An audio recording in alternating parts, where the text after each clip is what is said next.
जाय ना म्हण ना तू, मी कट करतो. तुम्ही म्हणा मी हे करते. हे बघा पूजा ताई आता आवरून राहिलेली आहे. तिचे भांडे घासून झालेले आहे, धुणं धुवून झालेलं आहे.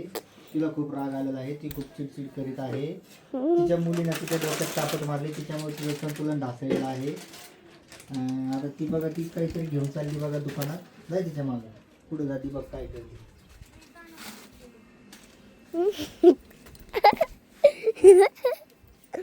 ती आलेली आहे दुकानात ठेवून. आता तिला आता फरशी घासायचा ताला आहे तिच्या डोक्यात.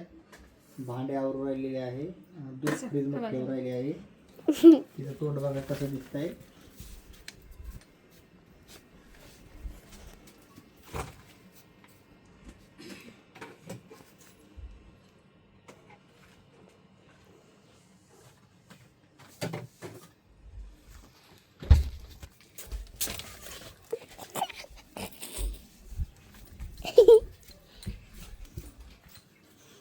दाखवा